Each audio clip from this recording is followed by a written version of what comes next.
Let me see. Hello? Wait, let me see if it's on my headphones. Okay, can I hear you? Wait, nope, wrong one. Okay, let me see. Let me turn up the volume on my computer. Sorry about all the crazy. There Okay. it is. Okay, we're all set. All right, here. Yeah. Um, I'm really excited about this. Yeah. I actually am doing it on my phone and not my computer. Oh, yeah, perfect. And that way you're able to see the all the questions and everything. Sorry, Instagram can be a little bit of a finicky thing, so I apologize about that. No, hey, it's okay. I'm just glad I looked at it and it was like, wait, oh, okay, Zoom. Yeah, Good. yeah, good. Zoom works, yes. Okay, well, let's jump into it. So, what So authors yes, the inspire question. you? Okay. Yeah. So, what authors inspire What in you? Yeah. um well, I'm very finicky with what I read. So Mhm. inspired, I go back. I was one of those, I don't want to say geeks, but loved Charles Dickens. Yeah. Tale of Two Cities, Great Mm-hmm. Expectations. Mm-hmm. Those were classic, and I know people hated to read it when you were in school, but I found it. I guess because I love anything that's British, so I enjoyed it. Yeah.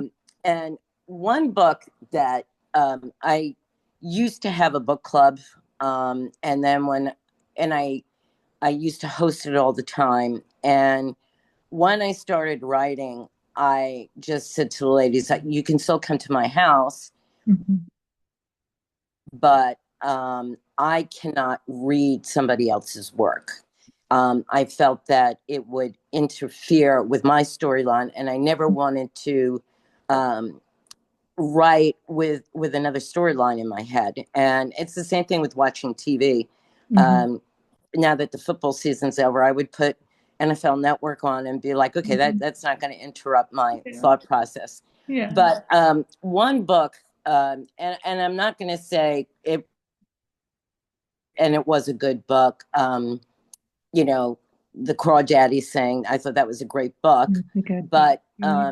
Kristen, yeah, Kristen Hanna did The Great Alone, and I thought Yeah. that was a very good book. I really Mhm. liked it, That is really um, good. and because you were hoping the ending would end up the way it did, and Mhm. it did. So Mhm. I guess the whole thing with Alaska. I used to watch all those Alaska shows, so Yeah. I guess I it resonated with me. Um, so I would say those people. Leah Moriarty read a lot of her books, and I enjoy them. The only problem I have is that when they went to TV, they changed the story, and that Interesting. really upset me. Yeah. Um, Interesting. What are the ones that have gone to TV? um, Gosh, Big Little Lies. Oh, Um, those there was ones. there was Okay. Yes. Yes. yes, Okay. and the one, and then there was one with Nicole Kidman, and I don't know what. There's two of them. That one she had like this spa. I forget the name of that one, and Oh my gosh. that Yes. I watched both of those TV shows. Those were really good, but okay. and Thing. and the one with the fires. Hmm. Mm-hmm. I forget. They escape me because I've been so enmeshed in my own stuff. Mm-hmm. But the one with Reese Witherspoon, Yeah. and it's something fires, Yeah. Big and Little Fires or something. but yes, Mm-hmm. and they changed the storyline a little bit, and they didn't need to. And the things that they tweaked, I was like not about. Yeah. And I said, you know what? Which leaves me to the point that if my series was ever made into, and it would have to be a limited series because my story is very intricate and there's a lot of things, so it could never be a movie. Yeah. Never. Yeah. Um, Yeah. Yeah, I would never let somebody else write the screenplay because uh, It's I your just baby.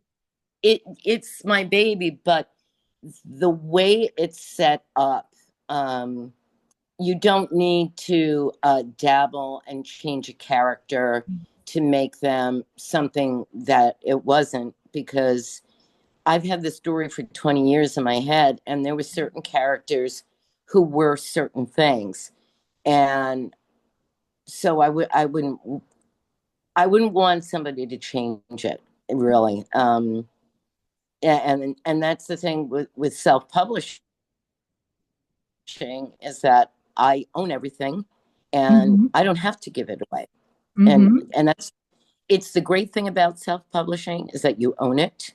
Mm-hmm. And um, you if a Netflix or something, I'm sure there would be some kind of payment that they would have to, share in. But yeah, I told my editor, I said, she said, I really think that this series could be a show. And I Wow. said, well, then, my editor is also a ghostwriter and other things. So I said, well, then we'll do it. We'll do it together. Yeah, And I and love she was, that. oh, You're she like, was okay, awesome. We'll yeah, do it she was together. very That sounds flattered. perfect. Oh my gosh. Yeah. That's awesome. Okay, so what is one of your favorite books of all time, or what are some of your favorite books of all time? Um, Gee, I have to say that I used to read um, nonfiction a lot. Okay. And it was mostly nonfiction, and I moved into the fiction category when I did the book club in my little neighbor, not my big neighborhood, like 6 years ago. Okay. But I was reading mostly autobiographies. Um, Um, I read Going Clear, which was about Scientology, which is a very good book. So mhm. I was reading things like that, and I enjoyed them. And then I shifted once the book club, because the ladies only want to read, the saucy kind of Yeah. fiction, Hmm. which is fine, and so I kind of transferred that.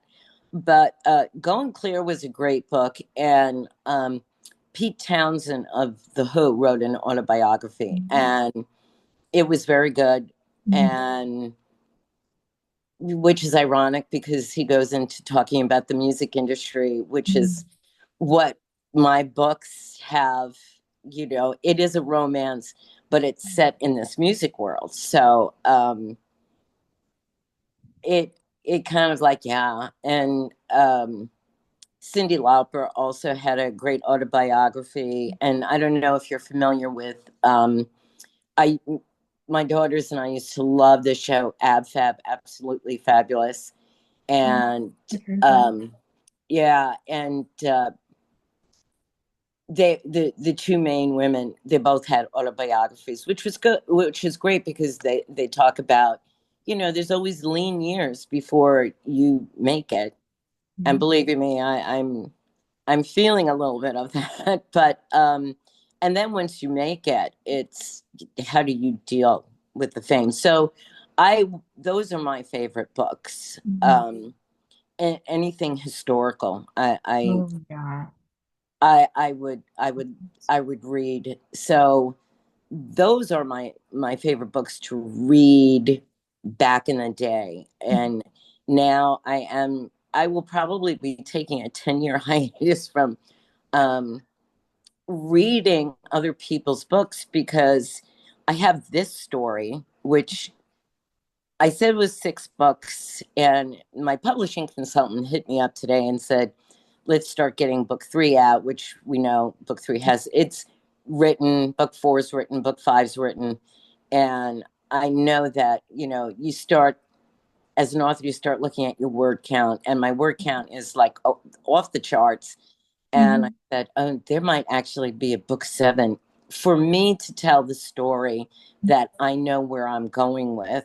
Oh I wow. might have to go into a 7th book, which is a little scary, but Yeah. I will do it. Hmm.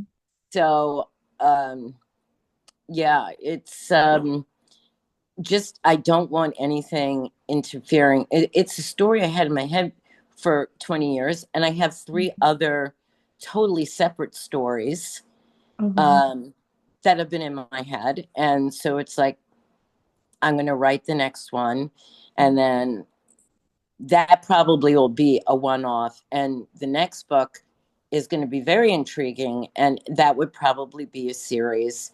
And the last one, I am going to do a historical fiction. And Oh, yeah, okay. yeah, that would probably be my last one because there would be a lot of research that you'd have to Yeah, do. that would be research intensive. Okay, so talking about that research process, what does your writing process look like? Well, since I knew, I I'll explain how Hmm. I just did this. I I told you I had four, actually three stories, and the third one, which I would probably write, I got inspired by Electric Light Orchestra's song "Evil Woman," and all of a sudden a light bulb went in my head, and I said, "Oh, this is going to be a great book." Not going to tell you what. Wow. And so, like, that would be the third book that I write, which would be a series. But I've had three stories in my head for 20 years. And every now and then they would come at me. So the rock, this one, Perfection Saga, would always flash in my head. And it would come in these like black and white little scenes, and it was always black and white, and the characters didn't have names, and it was Mhm. just like this scenario, this scenario, this scenario. And I was listening. I was listening to a song, and I said, out of the blue, like a couple of years ago, I said, if I ever wrote a book, this is the song that I would use to introduce it. Yeah, And I wasn't planning on writing a book, even though I knew I had these ideas in my head. And I was cleaning my house because, we still have to do basic chores. basic chores, right? Yeah. And I was cleaning my house, and I'm a clean freak. So, it's a daily routine.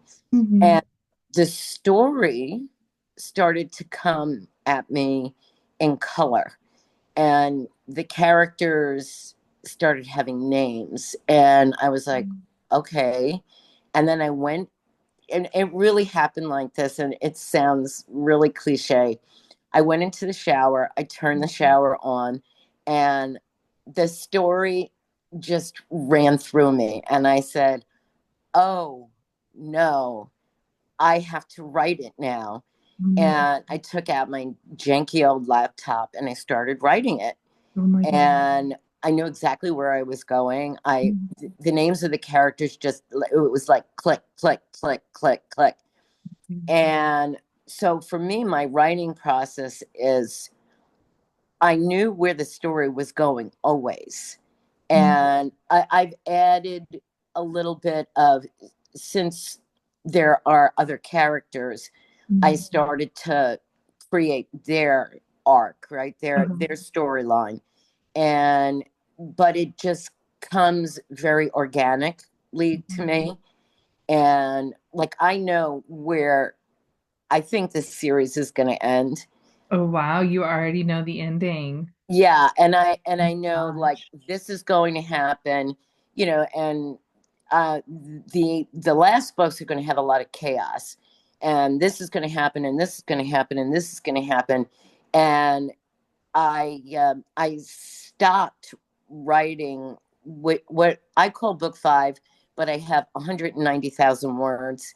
And yeah, and I know that my publishing consultant, when I gave her the word count for book three, I said, I can add more because I took some of three and put it into Yeah, four.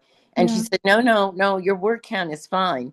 yeah. So I know when I tell her the word count for book five is 190,000 words, It's she's gonna, gonna be like, oh no, wow. you're gonna have to move. You're gonna have Yeah, to move. you're gonna have to move some over. Yeah, Oh my yeah, and so I write in a continuous, like book 5 and book 6 are running into each other, and that's fine because I will, with my editor, say I know where I wanted it to end, but it's not gonna end there, so I'm gonna have to scooch it up. Mhm. But I know exactly where it's gonna go. I Mhm. know what's gonna happen to different characters, Oh my God. and I know what's going to happen with the two main characters, which are there's a love story, and there are other love stories Mhm. because they're a band, and so there's other members of the band, and I only thought it was right to create their storylines, and Yeah.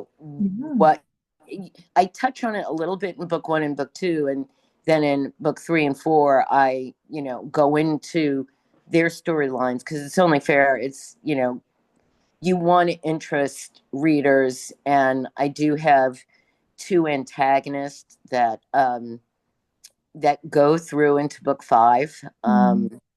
So you need to have that bad person Yeah, in you there. need to have someone to root Yeah, against. yeah. And sometimes I bounce ideas off my mother because she doesn't drive, so I take her everywhere. And Yeah. Friday is usually our food shopping day.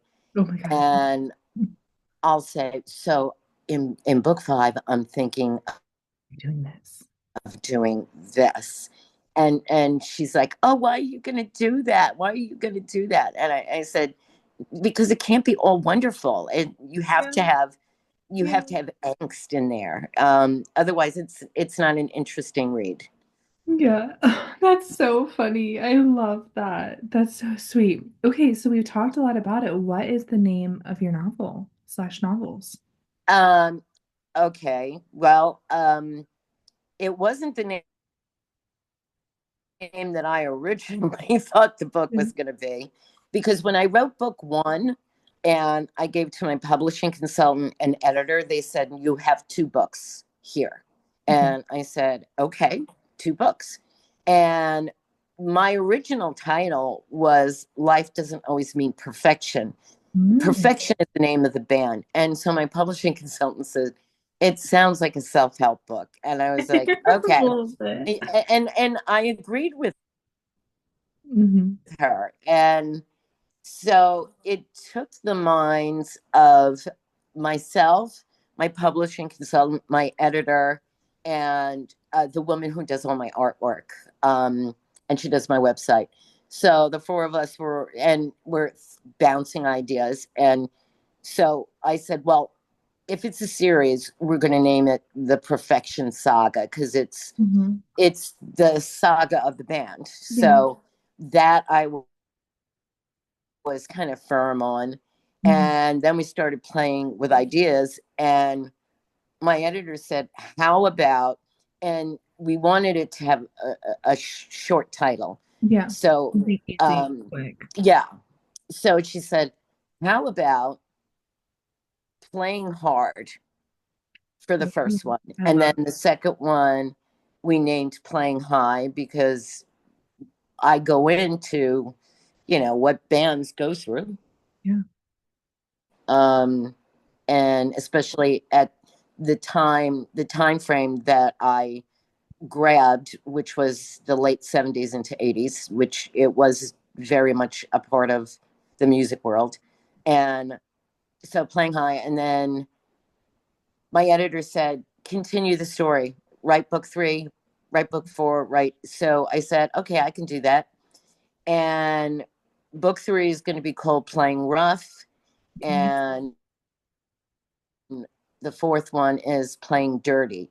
Now, it is a spicy romance. There is a high sexual content. So people can misconstrue the names of the book, but they have nothing to do with sexual content. It is actually the theme of the books. Like Playing Hard is when you start a band and you are a bar band, it's hard.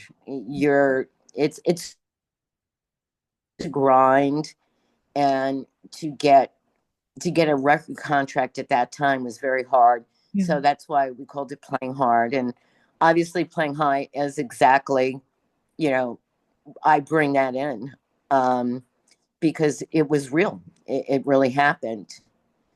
And playing rough, I'll just say it's appropriate. And playing dirty doesn't mean it means the band has to adjust some of their things, and sometimes you have to play a little dirty too. Yeah. So I don't know what books 5 and 6 are going to be named, but Ooh, we okay. We'll bounce have it to keep off an each eye out on your other. Instagram to see. Yeah. Well, yeah, it's so funny because today my publishing consultant said, okay, so this is, and I said, book 3 has been done. And I even self edited it. And now I've learned after doing books 1 and books 2 what my editor's looking for and what my proofreader is looking for. So I've taken what they've kind of quasi taught me, Yeah, and and you're I doing it went, yourself. yeah, I went through the manuscript, and it's like, okay, chapter, da da da da, and all books have to conform to. I forget the name of the conformity that all books go through. Um, so anything that was a number, you have to spell it out. And so I totally went through book 3, and it's done. And I'm Wow. actually doing it with book 4. Oh my And gosh. I'm getting toward Okay. the end of that. Yeah. So That's then I'll go awesome. back to writing the story, which, I can't wait to get back to it, Yeah. because I know it's like, okay. And I said to my mother, I think I have about 50 pages and I'll be done with book 5. But book 5 is 190,000 words. So I don't know how I'm going to do that. Yeah. Um, so writing for me is just, it pours out of me. That's And awesome. I know where I'm going. Mhm. And it's like, I can't type fast enough Yeah. to get it all out. It's sort of like, and I'll stay up to 12 o'clock and I'll, work on it or whatever, because I enjoy doing it. Like, this is, my livelihood now, and I am loving every minute of it. Yeah. And I think, and it goes to one of the questions you asked, um, because I hung out at a young age, I'll say 16, with Mhm. musicians, and I was part of that New York rock club scene. Um, I know how things were. I was part of it. And so actually have put some of my life experiences, Wow. like the main character has a lot of me in her. And Mhm. um, and my editor laughed and she said, "Oh, come on." She said, "Gina is you. I know it. I know Gina is you." And I said, "Well, to a certain point, yeah." Yeah. Hmm. Us. I mean, I I I did not come from, well, the character comes from Long Island. I come from Westchester, which is Long Island, and Westchester is just north of the city. Hmm. Um, but we're both, suburban communities of New York City. Yeah. And she's comes from a very wealthy family, Hmm.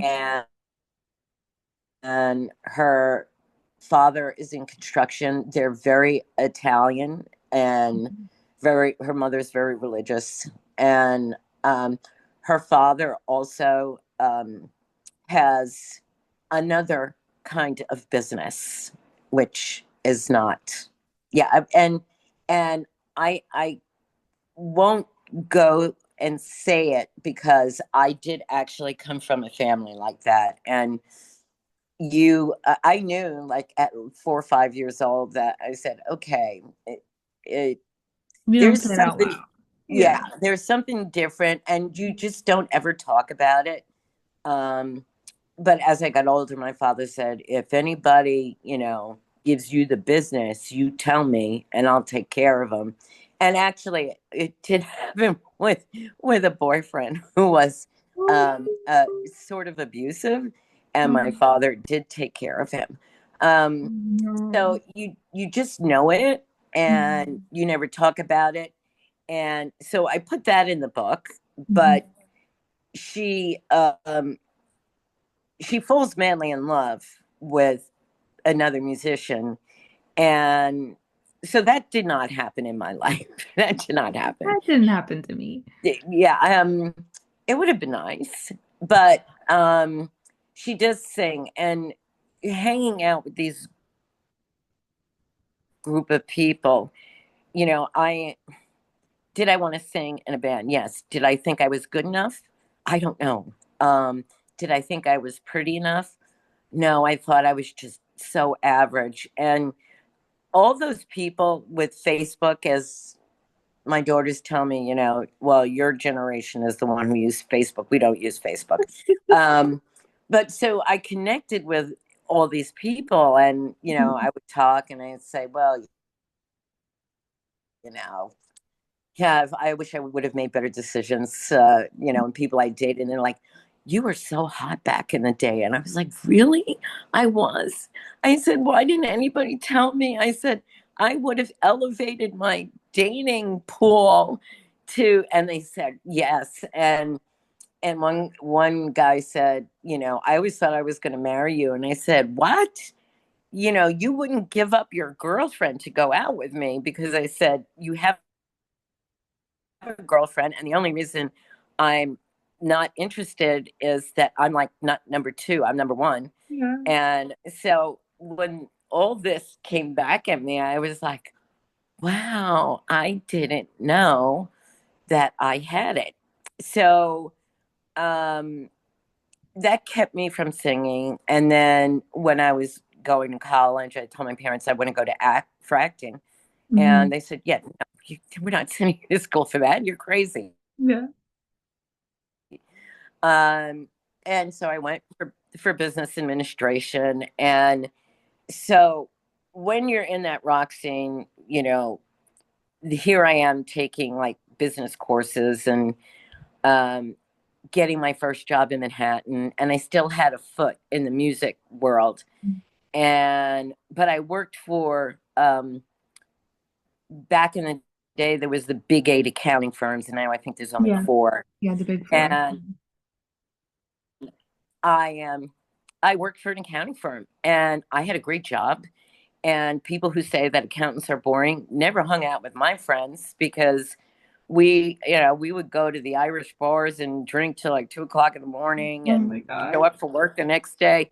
I mean, it was quintessential. It wasn't Mad Men, because that wasn't my generation, Yeah. but it was the era where you were walking around smoking cigarettes, drinking Yeah. coffee. It was a great time, and I had a great job.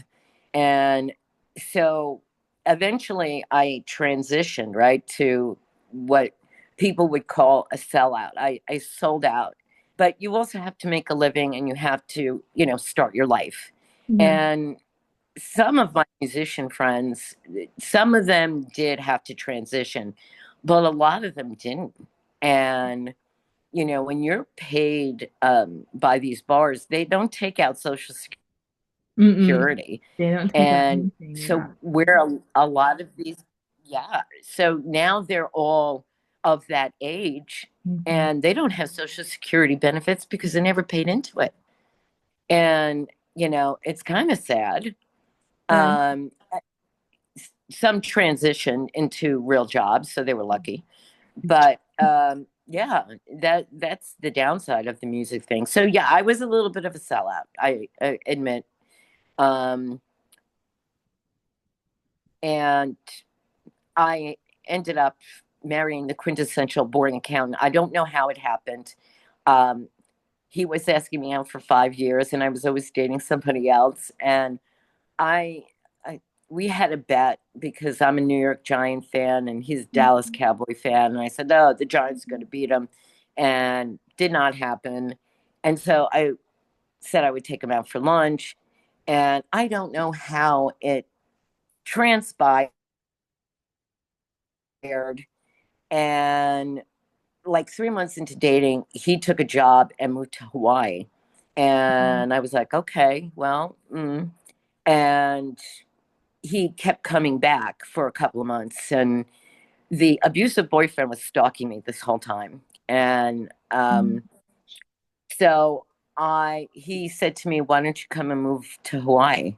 And you're like, okay, And awesome. I'll move to Hawaii with you. it's not what you think though when you live there. So I did it to escape the stalker, and Mhm. I said I'll see what it's like for a year, and if I don't like it, they held my job for me at the accounting firm, Wow. because they were like, "You're coming back. We know you're coming back." And my father gave me a one-way ticket to come back, and I don't know how he got my phone number, but he did, and he said, I'll be waiting for you when you get off that plane. And I said, oh no, oh. And I ended up marrying this person. And I used to have these dreams that I was married to him. And I would wake up and say, oh, okay, it was, and I would go, oh no, it is real. I really did do it. Um, but I have three beautiful daughters. So in your I made a bad decision. Um, I have three lovely daughters who are women, young women, and I enjoy them terribly. I miss them terribly, and we have fun when we're all together. So if I had to go through, and I lived in Hawaii for quite a long time, and I just, you go through the motions, and your kids are in school, and you're a room mom, and All the things. you're head of the PTA. They would, all the things that you do. Yeah. And everything was, Hawaiian, the Ohana and Keiki. And yes, I can pronounce all the Hawaiian street names. But it never felt like home. And Mm. I always wanted to go back to New York. And I wanted my daughters to have that New York attitude that we have. And it's Mhm. not a bad attitude, it's just the when you're born and raised there, it's just a vibe you have. And Mhm. we're actually very nice people. Oh yeah. Um, Oh yeah. I love and New York. It's one of my favorite places. yeah, well, Mhm. I love going there. I have one daughter who's still there. Mhm. Um, and I wanted them to have it, and Mhm. they do. And it was a lot to get them to go through a Mhm. bad divorce and try to take three kids out of the state of Hawaii, but I did it. Mhm. And then I was a single mom, and I went to work at IBM. And it was great. It was great. So in all that, the story is running through my head. Mhm. And my daughters got to meet my friends from one band. Um, and what did I do? And Um, I think I'm so sorry. Our time is running out. Apparently, Zoom now times your meeting, uh, but oh yeah, I think, yeah, we could do it again. you still have a little bit of time. You still have some time. Oh, okay. I don't know what happened here. Can you see me? Yes, I can see you still. Okay. Um, yeah, so that's where the nexus all is. And Gina, the character, um, I sometimes, when I'm writing, I talk her lines, and I Mhm. say, oh, that's not the way I would say it. Yeah. And so I'll go back and type it the way I would say something. Yeah. Um, and, you know, uh, and I did add spice, and I didn't Mhm. think, at first I was like, oh, how am I going to approach this? And it's women like to read, whether you want to call it smut or spice or whatever it is.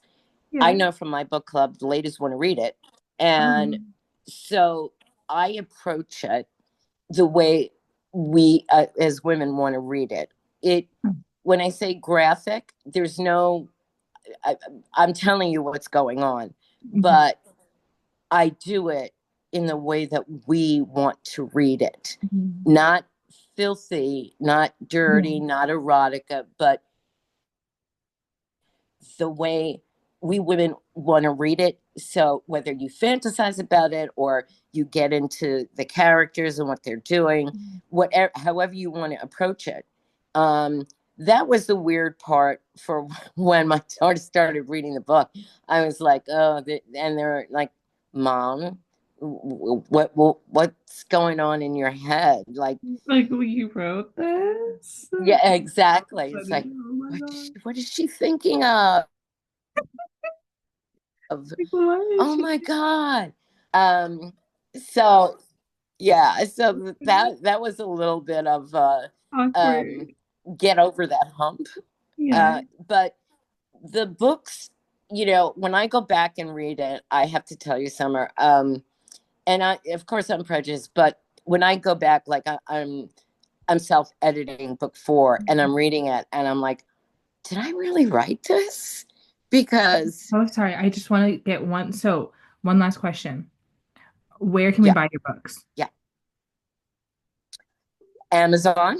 Okay. It's on Amazon. Okay. And if you go to my website, it will link you. I just opened up a TikTok shop. I don't know how that's No going to work. way. Yeah, I You did. have a TikTok shop. Yeah, I listen, they're advertising and I said I want to get in because you know marketing the book is It's the huge. biggest thing and Yeah. for me it's I'm trying to get the Instagrammers like Yeah. yourself, but I want those big Instagram Yeah. followers. Yeah. And my books are good. Mm-hmm. I've gotten like great reviews, Oh, yeah. and it's just always putting it out there in front of people and Yeah. saying, "Listen, you know, it's good. It's sexy. It's a really a deep love story. It really is, and there's." Plot twists and trials and tribulations. Also, if somebody goes into like Barnes and Noble or like I have Books a Million, if you go to the information desk, Oh, and you you can order it. request it and then they can Yes. order it. Okay, And, perfect. yeah. Because I'm on the expanded, List. list. So yeah. Well, thank you. It was so good. I'm glad we got the Zoom to work. Yeah. No, fantastic. Mm. And I will come back when the other books come out. I'm happy. I always say who the people who took an interest in me are the people that I'm never going to forget. And you know if I get big and famous, I will always come on your show and say Yay. you put me on when I was nobody. So I yeah. knew it. I called it. I said, Beth is gonna be somebody. And when I am, I will come back. Yay, thank you. It was so Thank good you. to meet you via Yes. Zoom. Have a good Uh, night. have a good evening, and we'll talk again. Yeah, sounds good. Bye. Bye.